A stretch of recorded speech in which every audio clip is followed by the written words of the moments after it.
한때 이 나라는 세계에서 유일한 힌두교 왕국이었습니다. 하지만 2008년 왕정이 폐지되면서 공화국으로 전환하게 됩니다. 안녕하세요.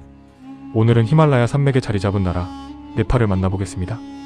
네팔은 인도와 중국 사이에 위치한 내륙국으로 세계 최고봉 에베레스트를 비롯해 수많은 고산지대와 아름다운 자연을 품고 있습니다. 오늘 영상에서는 네팔의 지리와 역사, 문화, 음식, 경제, 그리고 독특한 건축 양식까지 하나씩 살펴보겠습니다. 그럼 히말라야의 나라 네팔로 떠나볼까요? 네팔은 남아시아에 위치한 내륙국입니다. 남쪽과 동쪽, 서쪽으로는 인도와 국경을 맞대고 있고 북쪽으로는 중국과 접하고 있습니다. 네팔의 국토 면적은 약 14만 7천 제곱킬로미터입니다.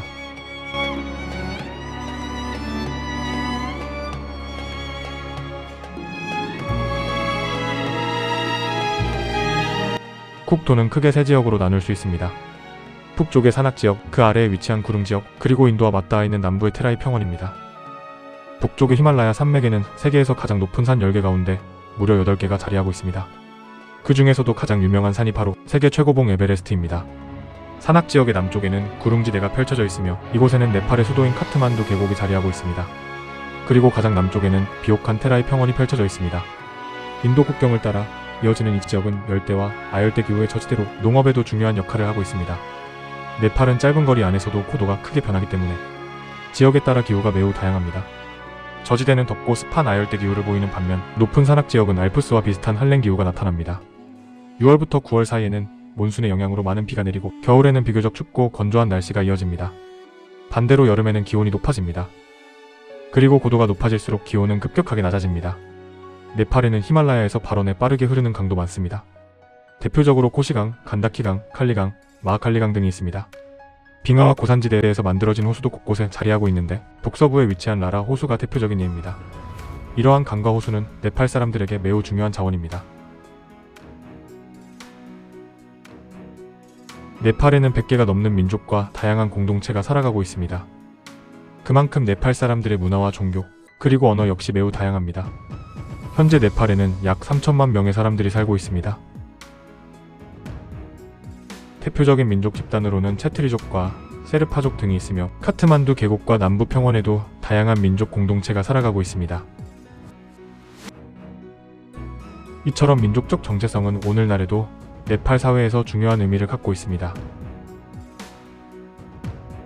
종교 역시 매우 독특합니다.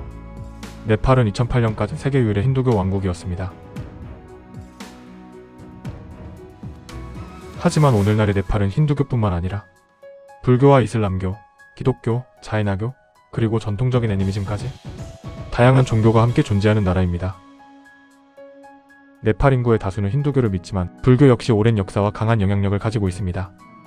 언어도 매우 다양합니다. 네팔의 공식 언어는 네팔어이지만 지역에 따라 보즈푸리어, 타루어, 타망어, 마가르어 등 수많은 언어가 사용되고 있습니다. 이러한 언어의 다양성은 네팔의 풍부한 문화를 보여주는 동시에 교육과 행정, 의사소통 측면에서는 하나의 과제가 되기도 합니다. 네팔의 음식 문화는 험준한 산악지형과 다양한 민족, 그리고 주변 국가들의 영향을 받아 형성되었습니다. 쌀과 렌틸콩, 각종 채소, 그리고 향신료를 넣어 조리한 고기 요리는 네팔 식탁에서 흔히 볼 수 있는 음식입니다. 네팔을 대표하는 음식 가운데 하나는 바로 달바티입니다.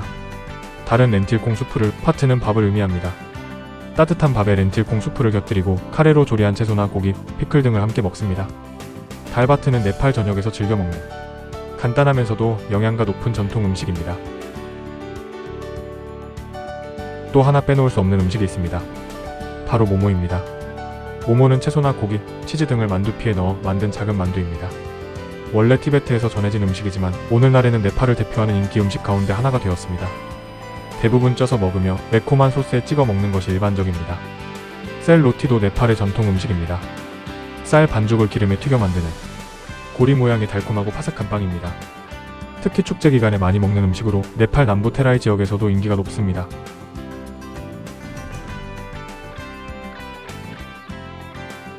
그리고 요마리라는 전통 음식도 있습니다. 요마리는 쌀가루 반죽 안에 당밀이나 참깨 같은 달콤한 속재료를 넣고 쪄서 만듭니다. 물고기처럼 생긴 독특한 모양이 특징인데 번영과 풍요를 상징하는 음식으로 여겨집니다. 특히 수확을 기념하는 전통 축제인 요마리 푸니 때 즐겨 먹습니다.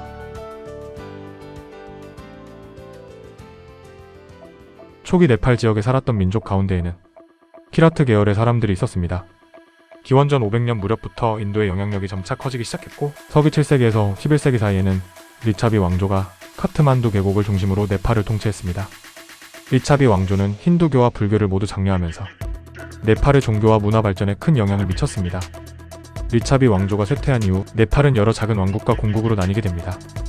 특히 13세기부터 18세기 사이에는 말라 왕조의 통치 아래 예술과 건축이 크게 발전했습니다. 한편 이 시기에는 카트만두 계곡을 향한 이슬람 세력의 영향도 점차 커졌습니다. 그리고 18세기 중반 네팔 역사에 중요한 인물이 등장합니다. 바로 프리트비 나라얀 샤입니다. 그는 여러 작은 국가들을 정복하고 통합하면서 오늘날 네팔의 기반이 되는 통일 국가를 만들어냈습니다. 이후 네팔은 계속해서 영토를 확장했고 티베트와 영토 분쟁을 벌이기도 했습니다. 또한 당시 인도에서 영향력을 확대하던 영국 동인도회사와도 영토를 둘러싸고 전쟁을 벌였습니다. 1846년에는 네팔 정치에 또 한 번 큰 변화가 일어납니다. 라나 가문이 실권을 장악하면서 샤 왕조의 국왕은 사실상 상징적인 존재로 밀려났고 라나 가문이 정부의 핵심 권력을 장악했습니다. 라나 정권은 티베트와의 관계를 끊고 영국과 긴밀한 관계를 유지했습니다. 하지만 1951년 혁명이 일어나면서 마침내 라나 가문의 지배가 끝나게 됩니다. 그 후 트리부반 국왕이 다시 권력을 회복하면서 샤 왕조의 왕정이 복원되었습니다. 1990년에는 다당제 민주주의를 요구하는 대규모 시위가 발생했고 결국 정치개혁이 이루어졌습니다. 그러나 네팔의 정치적 혼란은 계속되었습니다. 그리고 마침내 2008년 네팔의 왕정은 공식적으로 폐지되었습니다. 네팔은 왕국에서 공화국으로 전환했고 오늘날까지 정치적 안정과 민주주의를 정착시키기 위한 여러 과정을 거치고 있습니다. 네팔은 세계에서 상대적으로 가난하고 개발 수준이 낮은 국가 가운데 하나입니다. 2022년 기준 네팔의 국내 총생산, 즉 GDP는 약 400억 달러 규모였습니다. 네팔 경제에서 가장 중요한 산업 가운데 하나는 농업입니다.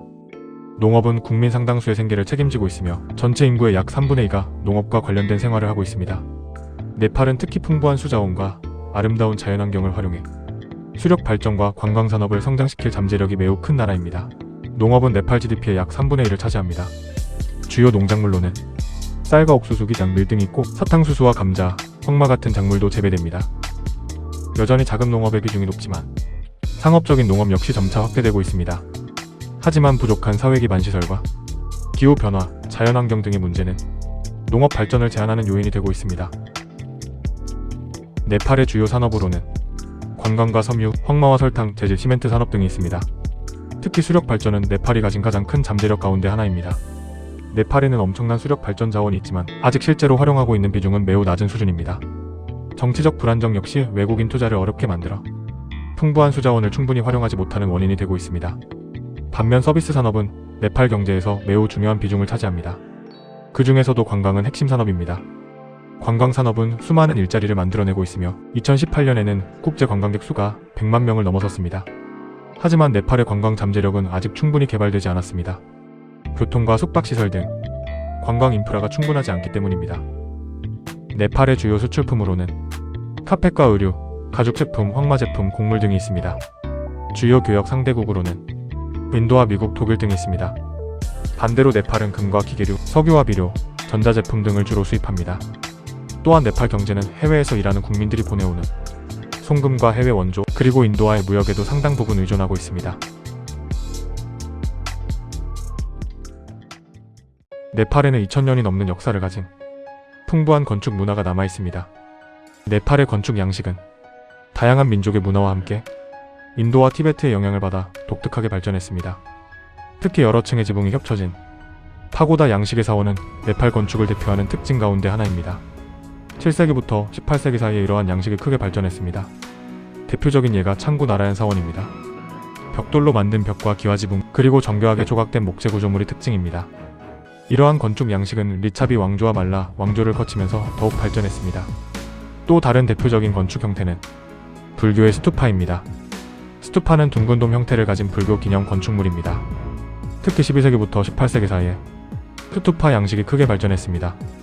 대표적인 스투파들은 반구형의 둥근 구조를 가지고 있으며 네 방향에는 부처의 눈을 상징하는 그림이 그려져 있습니다. 카트만두 계곡에서는 12세기부터 18세기 사이에 네와르 건축도 크게 발전했습니다. 네와르 건축에서는 닫힌 구조의 전통적인 안대령 수도원인 바알과 카트만두의 오래된 궁전 건축물 등을 찾아볼 수 있습니다. 벽돌과 정교하게 조각한 목재를 함께 사용하는 것이 네와르 건축의 중요한 특징입니다. 이처럼 네팔의 건축은 힌두교와 불교, 인도와 티베트, 그리고 다양한 민족의 문화가 오랜 시간 동안 만나 만들어낸 독특한 문화유산이라고 할 수 있습니다. 지금까지 히말라야의 나라, 네팔에 대해 알아보았습니다.